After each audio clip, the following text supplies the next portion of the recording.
Students, आज के इस लेक्चर में हम 12वीं क्लास का तीसरा अध्याय मैट्रिक्स यानी अवयव के बारे में विस्तार से पढ़ेंगे। तो हम सबसे पहले ये पढ़ते हैं कि मैट्रिक्स होता क्या है। मैट्रिक्स यानी हिंदी में इसको अवयव बोलते हैं। अवयव क्या होता है? तो ये एक अरेंजमेंट है। मैट्रिक्स क्या है? एक अरेंजमेंट। और ये अरेंजमेंट किस चीज का हो सकता है? ये अरेंजमेंट संख्याओं का हो सकता है या फिर फलनों का भी हो सकता है। तो यानी मैट्रिक्स क्या है? मैट्रिक्स एक अरेंजमेंट है जिसमें संख्याएं हो सकती है या फलन हो सकते हैं। तो यहाँ पे हम एक उदाहरण ले रहे हैं अरेंजमेंट, अंकों के अरेंजमेंट का, संख्याओं के अरेंजमेंट का। जैसे 3, 4, 5, 7, 8, 9, 3, 2, 1, 4, 2, 7, ये हमने कोई अरेंजमेंट लिया। तो जो इसमें इस टाइप से ये जो एक पंक्ति के रूप में है, यानी जैसे पंक्ति हमारी लेफ्ट से राइट चलती है, तो जो पंक्ति के रूप में है इनको पंक्ति बोलते हैं। ये पहली पंक्ति, ये दूसरी पंक्ति, ये तीसरी पंक्ति, और इंग्लिश में इनको बोलते हैं ये रो 1। इसी तरह से ये दूसरी पंक्ति है, इसको रो 2, ये तीसरी पंक्ति है, इसको रो 3, यानी पंक्ति 1, पंक्ति 2, पंक्ति 3।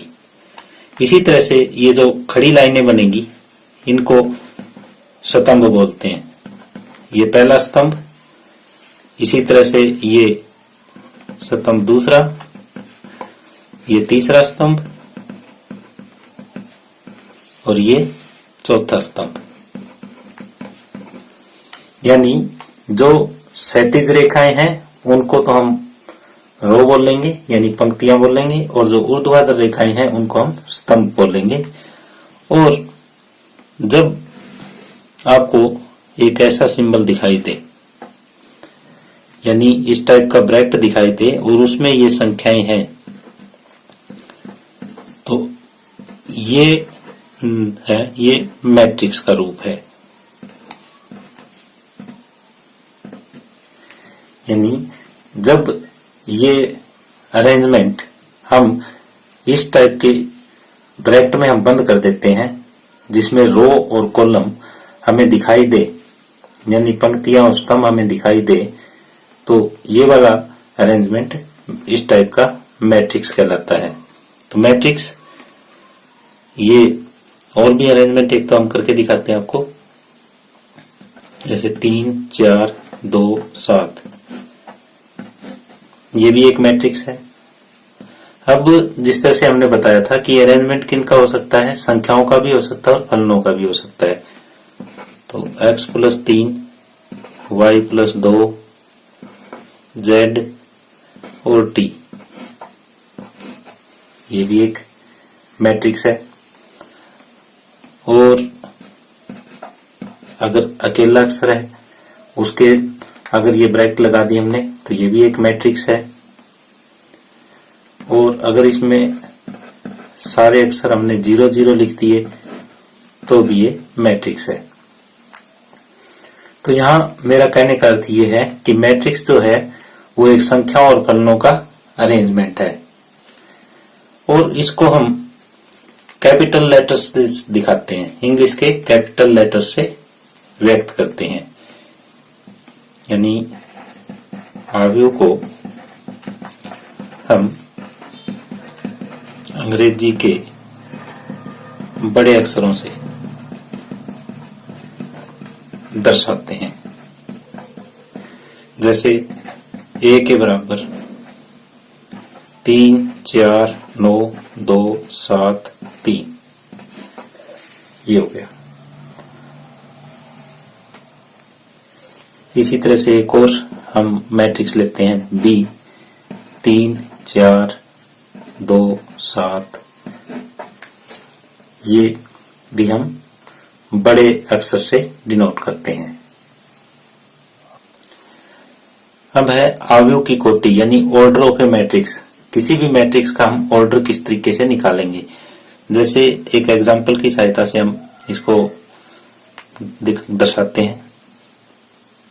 2 3 4 5 6 7 3 2 1।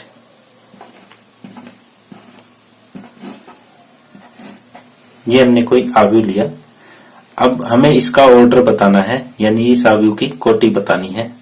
तो सबसे पहले इसमें हम नंबर ऑफ रो गिनते हैं कितनी है। 1 2 3 यानी नंबर ऑफ रो गुणा नंबर ऑफ कॉलम्स यानी पंक्तियों की संख्या गुणा स्तंभों की संख्या। ये ऑर्डर ऑफ मैट्रिक्स होता है। तो यहाँ पे पंक्तियों की संख्या हमारे पास 1 2 3 है, तो यहाँ कोटि क्या आ जाएगी, पंक्तियों की संख्या पहले और स्तंभों की संख्या बाद में। 1 2 3 और 4 यानी ये कितने कोटि का मैट्रिक्स है, ये 3 गुना 4 कोटि का मैट्रिक्स है। अब इस तरीके से हम और लेते हैं एक एग्जांपल, जैसे यही ले लेते हैं जो हमने ऊपर ही लिया। 3 4 9 2 7 3 ये कितने कोटि का अवयव है। तो इसमें रो की संख्या 2 है और कॉलम की संख्या 3 है, तो ये 2 गुना 3 का अवयव है। अब ये कितने का अवयव है, ये इसमें रो भी 2 है और कॉलम भी 2 है, पंक्ति भी 2 है, स्तंभ भी 2 है, तो ये 2 गुना 2 का अवयव है। तो इस तरह से हमने अवयव की कोटि ज्ञात करना सीखी। अवयव की कोटि होती है पंक्तियों की संख्या गुणा स्तंभों की संख्या। यह है अवयव में अवयवों की संख्या, number of elements in A matrix. जैसे हमने ये यहाँ पे एक मैट्रिक्स ली है, तो इसमें पंक्तियों की संख्या कितनी है, पंक्तियों की संख्या 1 और 1 2 है, और स्तंभों की संख्या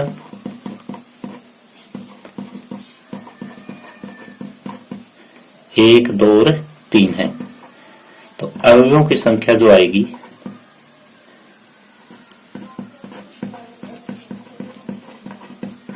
इनकी गुणा कर देंगे कि पंक्तियों की संख्या गुणा स्तंभों की संख्या यानी 6। तो जो आपको ये यहाँ पे संख्याएं दिखाई दे रही है, ये सारी के सारे मैट्रिक्स ए के अवयव हैं। तो अवयवों की संख्या ज्ञात करने के लिए उनकी पंक्तियों की संख्या को उनके स्तंभों की संख्या से हम गुणा कर देते हैं। तो चाहे तो आप इसके गिन के भी देख सकते हो कितने अवयव है, 1 2 3 4 5 6, तो टोटल 6 अवयव है। तो इस तरह से हम अवयवों की संख्या ज्ञात कर सकते हैं। आगे हमारे पास उदाहरण 1 है, 3 फैक्ट्रियों 1 2 तथा 3 में पुरुष तथा महिला कर्मियों से संबंधित निम्न सूचना पे विचार कीजिए। ये दिया हुआ है कि पहली फैक्ट्री में पुरुष कर्मी 30 हैं और महिला कर्मी 25 हैं। दूसरी फैक्ट्री में पुरुष कर्मी 25 और महिला कर्मी 31, और तीसरी फैक्ट्री में पुरुष कर्मी 27 है और महिला कर्मी 26 है। ये आंकड़े हमें दिए हुए हैं। इन आंकड़ों को एक हमें अवयव में बदलना है 3 गुना 2 की, और दूसरा तीसरी पंक्ति और दूसरे स्तंभ वाली पंक्ति क्या दर्शाती है। तो पहला प्रश्न ये बन रहा है कि उपयुक्त सूचना को एक 3 गुना 2 के अवयव में बदलें। 3 गुना 2 यानी पंक्तियां तो हमारे पास 3 होनी चाहिए और स्तंभ कितने होने चाहिए, 2 होने चाहिए। तो इस प्रकार का जो अवयव है वो इस टाइप से बनेगा। 3 पंक्तियां जैसे यहाँ पे बनी हुई है, 3 पंक्तियां सेम ऐसे ही लिख देंगे हम, 30 25 25 31 27 और 26। तो ये 3 पंक्तियां हैं और 2 स्तंभ है, तो ये 3 गुना 2 का एक अवयव हमारे पास तैयार हो गया। अब ये दूसरे में कहता है कि तीसरी पंक्ति और दूसरे स्तंभ वाली प्रविष्टि क्या दर्शाती है। तो ये दर्शा रही है तीसरी तो पंक्ति होगी ये, और इसमें दूसरे स्तंभ वाली प्रविष्टि यानी ये 26। ये क्या दर्शा रही है? ये दर्शा रही है कि तीसरी फैक्ट्री में महिला कर्मियों की संख्या। ये तीसरी पंक्ति और दूसरे स्तंभ की प्रविष्टि फैक्ट्री 3 में महिला कर्मियों को दर्शा रही है।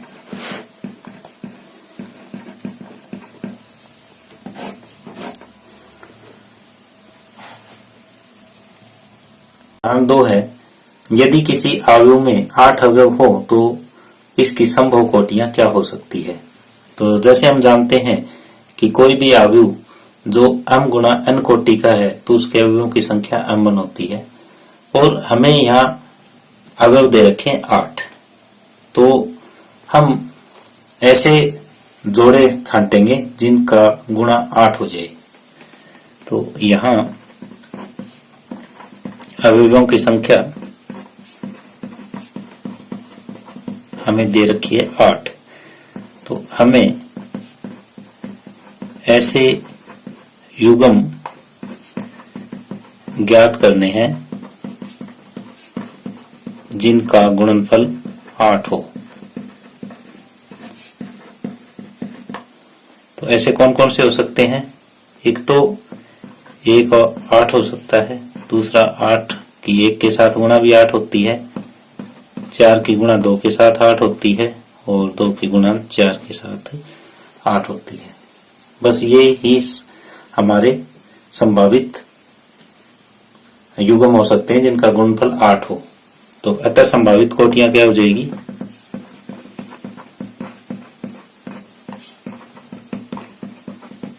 यानी जिसमें 8 अवयव हो वो 1 गुणा 8 का अवयव हो सकता है, 8 गुणा 1 का अवयव हो सकता है, 4 गुणा 2 का हो सकता है, और 2 गुणा 4 का भी हो सकता है।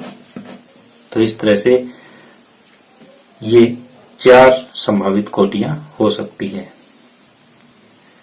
आगे तीसरा उदाहरण है, एक ऐसे 3 गुणा 2 अवयव की रचना कीजिए जिसके अवयव aij 1/2 मोड i-3j मोड द्वारा प्रदत्त है। यानी हमें एक 3 गुणा 2 की एक अवयव की रचना करनी है, एक मैट्रिक्स बनाना है 3 गुणा 2 ऑर्डर का। तो वो किस टाइप का हो सकता है? सामान्यतः 3 गुणा 2 का अवयव इस टाइप का होगा। ए मान लेते हैं इसको कि इसमें 3 पंक्तियां होनी चाहिए, A11, A21, A31, और 2 क्या होने चाहिए? स्तंभ A12, A22 और A32। ये बन गया हमारा। अब हमें 3 गुणा 2 का अवयव बनाना है। तो अब 3, इसमें 3 तो रो होगी और 2 कॉलम हो गए। अब हम इस दिए गए aij के द्वारा ये सारी वैल्यूज हम ज्ञात करेंगे और इसमें a में रख देंगे। यही हमारा सवाल है। तो A11 1/2 1 - 3 इंटू 1, ये जो है 1/2 मोड में -2 मोड से वैल्यू बाहर आएगी तो ये प्लस की हो जाएगी और ये 1 आ जाएगा। इसी तरह से A12 ज्ञात किया जा सकता है 1/2 1 - 3 गुणा 2 1/2 1 - 6 और 1/2 -5 यानी 5/2। इसी तरह से A21 ज्ञात किया जा सकता है, ये 1/2 आ जाएगा। A22 ज्ञात किया जा सकता है, ये 2 आ जाएगा। A31 भी ज्ञात किया जा सकता है, ये 0 आएगा। और A32 भी ज्ञात किया जा सकता है, ये 3/2 आएगा। तो ये 6 की 6 वैल्यू हमने यहाँ पे फाइंड आउट कर ली और अब इसको इस आव्यूह A में रख देंगे। अतः अभीष्ट आव्यूह क्या हो जाएगा, ये है वो A11 की वैल्यू 1 और ये 5/2, A12 की 5/2, A21 की 1/2, ये 2, ये 0 और ये 3/2। तो इस तरह का जब भी कोई सवाल आ जाए तो सबसे पहले हमें ये देखना है कि ये कितने गुणा कितने का आव्यूह बनाना है। तो फिर सबसे पहले जो एक जनरल आव्यूह है वो बना लेंगे और फिर AIJ के द्वारा इन सभी का मान निकाल के उसमें रख देंगे। तो इस तरह से ये उदाहरण नंबर 3 कंप्लीट होता है। आव्यूहों के प्रकार यानी टाइप्स ऑफ मैट्रिसेस कि मैट्रिसेस की टाइप कौन कौन सी हो सकती है। पहली टाइप है स्तंभ आव्यूह यानी कॉलम मैट्रिक्स। तो एक ऐसा आव्यूह जिसमें केवल एक ही स्तंभ हो वो स्तंभ आव्यूह कहलाता है। जैसे हम यहाँ पे ले रहे हैं 1 2 4 9। तो इसमें स्तंभ तो एक है और जो पंक्तियां हैं वो 4 है। तो ये 4 गुना 1 का आव्यूह है। और इसी तरह से और भी लिए जा सकते हैं 3 4 5। यानी स्तंभ आव्यूह में आपको केवल स्तंभ ही दिखाई देगा। ये 3 गुना 1 का है, केवल एक ही स्तंभ होगा इसमें। तो ये अगर लिखना चाहें तो हम ऐसे लिख सकते हैं कि एक स्तंभ आव्यूह वह आव्यूह होता है जिसमें केवल एक स्तंभ हो। यानी ऐसा मैट्रिक्स जिसमें केवल एक ही कॉलम हो वो कॉलम मैट्रिक्स कहलाता है। इसी तरह से रो मैट्रिक्स क्या हो जाएगा, ऐसा मैट्रिक्स जिसमें केवल एक ही रो हो वो रो मैट्रिक्स कहलाता है। यानी पंक्ति आव्यूह किसे कहेंगे, एक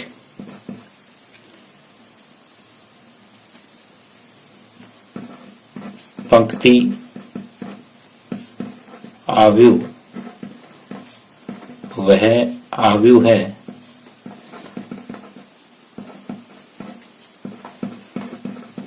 जिसमें केवल एक पंक्ति हो। उदाहरण के लिए ये ले सकते हैं 4 5 9।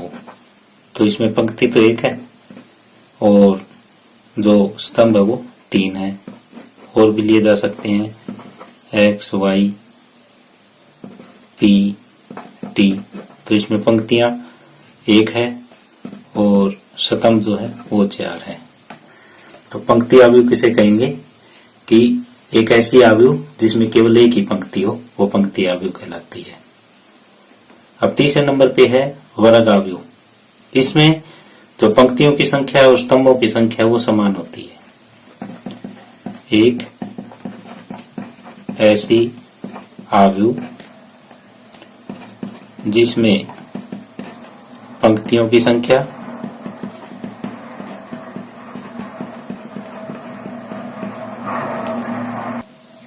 स्तंभों की संख्या के बराबर हो।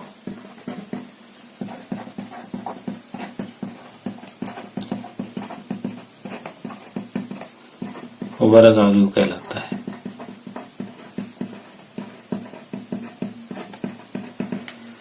यानी स्क्वायर मैट्रिक्स किसे कहेंगे कि ऐसी मैट्रिक्स जिसमें रो और कॉलम दोनों की संख्या समान हो तो वो स्क्वायर मैट्रिक्स होती है।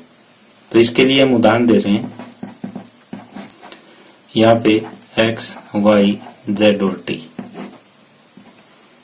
इस आव्यूह के अंदर 2 ही पंक्ति है और 2 ही स्तंभ है। तो ये एक वर्ग अवयव है। इसी तरह से एक और लेते हैं, 1 3 5 9 7 2 0 3 7। इसमें 3 पंक्ति और 3 स्तंभ है, तो ये भी एक वर्ग अवयव है। तो हम इस नतीजे पे पहुंचे वर्ग अवयव में कि जो पंक्तियों की संख्या है वो स्तंभों की संख्या के बराबर है, तो वो एक वर्ग अवयव है। तो यहाँ हमने 3 तरह की अवयव अभी तक डिस्कस की है कि स्तंभ अवयव जिसमें केवल एक ही स्तंभ हो, और पंक्ति अवयव एक ऐसी अवयव जिसमें केवल एक ही पंक्ति हो, और वर्ग अवयव जिसमें पंक्तियों और स्तंभों की संख्या बराबर हो। यह विकर्ण अवयव यानी डायगोनल मैट्रिक्स। तो सबसे पहले तो हमें किसी भी मैट्रिक्स का डायगोनल पता होना चाहिए, फिर इस डेफिनेशन पे हम पहुंचेंगे कि हम किसी भी अवयव का विकर्ण कैसे लेते हैं। जैसे हमारे पास एक ये अवयव है, तो इसमें विकर्ण जो लेंगे वो ये वाला लेंगे, और इस विकर्ण को हम नहीं लेंगे मैट्रिक्स में। तो जो विकर्ण होगा वो जब भी किसी भी मैट्रिक्स में विकर्ण की बात आएगी तो हम केवल ये ही विकर्ण लेंगे, दूसरा विकर्ण नहीं लेंगे। तो अब आता है कि विकर्ण अवयव किसे कहते हैं। तो एक ऐसा अवयव जिसमें विकर्ण को छोड़ के बाकी सारे के सारे अवयव 0 हो। तो यहाँ पे उदाहरण ले रहे हैं हम 1 0 0 0 3 0 0 0 5। तो यहाँ पे जो विकर्ण के अवयव हैं उनको छोड़ के बाकी सारे अगर 0 है तो ये विकर्ण अवयव कहलाएगी। और उदाहरण भी लिए जा सकते हैं इसके, जैसे -1 0 0 2, ये भी एक विकर्ण अवयव है। इसको ए से डिनोट कर दें, इसको बी से कर दें, और अगर अंदर सिर्फ ये लिख दिया अकेला तो ये भी एक विकर्ण अवयव है। अब ये ध्यान रहे कि विकर्ण अवयव जो होता है वो एक वर्ग अवयव होना जरूरी है। अब आगे है अदिश अवयव यानी स्केलर मैट्रिक्स। तो स्केलर मैट्रिक्स एक किस्म से विकर्ण अवयव होता है, लेकिन इसके जो विकर्ण के अवयव है वो समान होते हैं। जैसे हम यहाँ पे ले रहे हैं 3 3 0 0, यहाँ विकर्ण के अवयव अगर समान है तो ये एक अदिश अवयव है। इसी तरीके से एक और लिया जा सकता है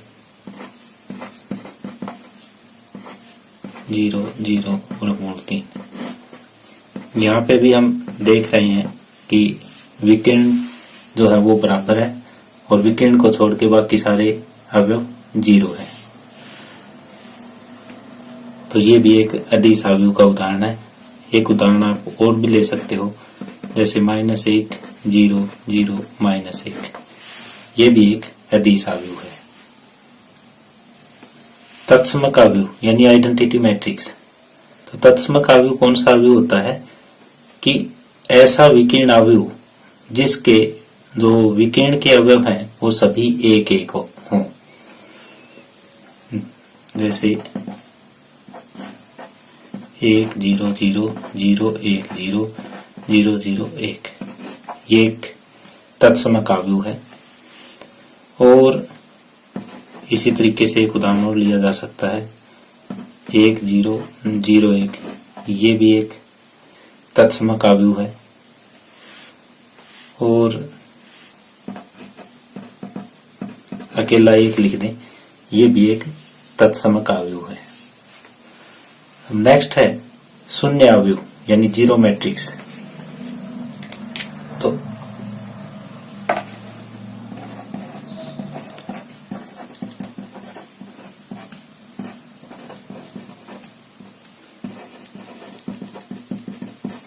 शून्य अवयव कौन सा होता है? एक ऐसा अवयव जिसमें सभी अवयव शून्य हों, वो शून्य अवयव कहलाता है या जीरो मैट्रिक्स कहलाता है। इसको नल मैट्रिक्स भी बोलते हैं। जैसे ए के बराबर ये शून्य अवयव है, ये भी शून्य अवयव है, ये भी शून्य अवयव है। तो एक ऐसा अवयव जिसके सभी अवयव शून्य हो वो शून्य अवयव कहलाता है। और ये भी किसी भी कोटि का हो सकता है, और ये जरूरी नहीं कि ये वर्ग अवयव हो, ये आयताकार अवयव भी हो सकता है। अब इन सभी अवयवों के प्रकार के लिए एक ट्रिक देखते हैं। जैसे हमने ये स्क्वायर मैट्रिक्स ली, 1 2 3 4 5 6 7 8 9, ये क्या है? ये एक वर्ग अवयव। इसमें जो पंक्तियों की संख्या है वो कॉलम की संख्या के बराबर है।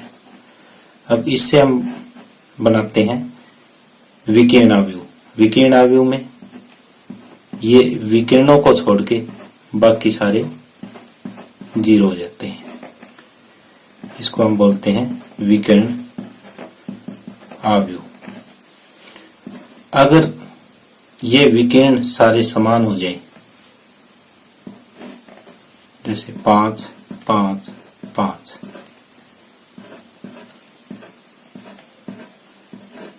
तो ये जो अवयव बनेगा ये अदिश अवयव होगा।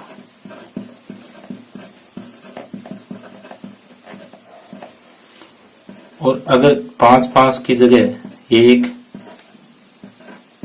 1 और 1 आ जाए, विकर्णों की जगह 1 1 1 आ जाए, तो ये जो बनेगा ये तत्समक अवयव होगा।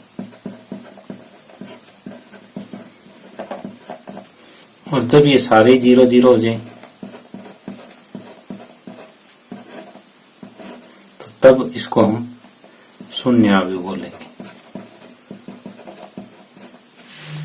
यानी जब रो और कॉलम की संख्या समान हो तो वो वर्ग अवयव, जब इसके विकर्णों को छोड़ के बाकी सारे अवयव 0 हो तो विकर्ण अवयव, जब विकर्णों की जो अवयव है वो समान हो बाकी सारे 0 हो तो वो एक अदिश अवयव, जब विकर्णों के अवयव 1 1 1 हैं और बाकी सारे 0 है तो वो तत्समक अवयव, और जब सारे अवयव शून्य हैं तो वो शून्य अवयव कहलाता है। यही इन सभी अवयवों के प्रकार थे। यह अवयवों की समानता यानी इक्वलिटी ऑफ मैट्रिसेस। भाई दो मैट्रिक्स है वो बराबर कब होंगे? तो एक तो वो समान कोटि के होने चाहिए,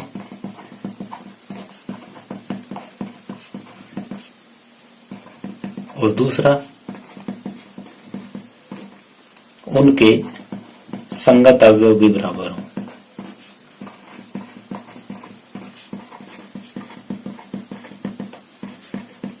तो वो समान होंगे, नहीं तो समान नहीं होंगे। जैसे हम यहाँ पे एक उदाहरण ले रहे हैं, x, y, z और t, ये बराबर 1 2 3 4, ये बराबर कब होंगे? पहले तो हम देखते हैं कि ये भी 2 गुणा 2 कोटि का है, ये भी 2 गुणा 2 कोटि का है। पहली कंडीशन तो ये पूरी करता होना चाहिए। और दूसरा, ये पहला एलिमेंट, पहला रो, पहला कॉलम इसके बराबर होना चाहिए, और इसका संगत इसके बराबर होना चाहिए। यानी x तो 1 के बराबर होना चाहिए, y 2 के बराबर होना चाहिए, इसी तरह z 3 के बराबर होना चाहिए, और t जो है वो 4 के बराबर होना चाहिए। तभी ये बराबर है, नहीं तो बराबर नहीं कहलाएंगे। यानी 4 5 -1 7, 4 5 -1 7, यानी ये 2 गुणा 2 का मैट्रिक्स है, यानी समान कोटि का है। और दूसरी बात, इसके संगत अवयव भी बराबर हैं, तो ऐसा अवयव जो है वो समान अवयव कहलाएगा। और अगर एक भी अवयव डिफरेंट आ गया तो ये समान अवयव नहीं है। तो ये अपने को ध्यान रखना है कि दोनों समान कोटि के होने चाहिए और उनके संगत अवयव भी बराबर होने चाहिए। अब आगे उदाहरण नंबर 4 है, यदि हमें ये 3 गुणा 3 का एक आव्यूह दिया हुआ है, ये दूसरे 3 गुणा 3 के आव्यूह के बराबर है, तो हमें x, y, z, a, b, c के मान ज्ञात करने हैं। तो एक मैट्रिक्स दूसरे मैट्रिक्स के बराबर दे रखी है हमें और x, y, z, a, b, c के मान ज्ञात करने हैं। तो बराबर की जो परिभाषा है उसके अनुसार क्या है कि दोनों समान कोटि के हो, वो तो ये है, और साथ में इनके जो संगत अवयव हैं वो भी बराबर होने चाहिए, यानी x प्लस 3 जो है वो 0 के बराबर होना चाहिए। साथ में z प्लस 4 है वो 6 के बराबर होना चाहिए, 2y माइनस 7 है वो 3y माइनस 2 के बराबर होना चाहिए, माइनस 6 के बराबर है ही, और a माइनस 1 ये माइनस 3 के बराबर होना चाहिए, और 2c प्लस 2 0 के बराबर हो, b माइनस 3 2b प्लस 4 के बराबर हो, ये माइनस 21 के बराबर है, और 0 0 के बराबर है। तो अब अगर इनको सोल्व करें, यहां से सोल्व करें तो x का मान आ जाएगा 3 हमारे पास। यहाँ z के लिए इसको सोल्व करें तो z का मान आ जाएगा 2, और इसी तरह से बाकी हम सोल्व कर सकते हैं। अब यहाँ से y का मान हम ज्ञात करें तो -5 आ जाएगा। इसी तरह से a का मान ज्ञात किया जा सकता है, b का ज्ञात जा सकता है, और c का भी किया जा सकता है। तो a यहाँ से आ जाएगा -3 प्लस 1, a की कीमत -2, b की वैल्यू यहाँ से आ जाएगी जो आएगी हमारे पास -7, और c की वैल्यू -1। तो इस तरह से x, y, z और a, b, c के मान हमारे आ गए। तो जब भी कोई दो अवयव हमें बराबर दे रखे हैं तो उनके संगत अवयव हम बराबर करके और इस तरह से x, y, z, t की वैल्यू निकाल सकते हैं। 5वां उदाहरण है, हमें दो अवयव बराबर दे रखे हैं और हमें a, b, c, d के मान ज्ञात करने हैं। तो बिल्कुल ये चौथे उदाहरण की तरह ही है। तो सबसे पहले हम ये देख रहे हैं कि दोनों अवयवों की कोटियां समान हैं, ये भी 2 गुणा 2 का है और ये भी 2 गुणा 2 का है। अब दूसरी कंडीशन ये होती है कि इनके जो संगत अवयव हैं वो बराबर होने चाहिए। तो संगत अवयव बराबर के लिए हम 2a प्लस b 4 के बराबर लेंगे। तो समानता की परिभाषा के अनुसार किसकी समानता? अवयवों की। परिभाषा क्या कहती है कि 2a प्लस b 4 के बराबर होना चाहिए और a माइनस 2b -3 के बराबर होना चाहिए, 5c माइनस d 11 के बराबर हो और 4c प्लस 3d 24 के बराबर होना चाहिए। तो इन दोनों से a b का मान ज्ञात हो सकता है। यहाँ पे a आ जाएगा 1 और b आ जाएगा 2। इन दोनों से c और d का मान ज्ञात किया जा सकता है। तो c आ जाएगा 3 और d आ जाएगा 4। तो इस तरह से a, b, c और d का मान हम ज्ञात कर सकते हैं। तो बाकी काम तो ये हमारा 10वीं क्लास का है, a, b का मान ज्ञात करना। तो जो 12वीं क्लास का काम है वो सिर्फ ये है कि आयु की जो समानता की परिभाषा है वो कि इनके जो संगत अवयव हैं वो बराबर होने चाहिए। संगत अवयव बराबर लेके हमने ABCD का मान यहाँ ज्ञात कर दिया। तो इस तरह से ये प्रश्नावली 3.1 के उदाहरण कंप्लीट होते हैं।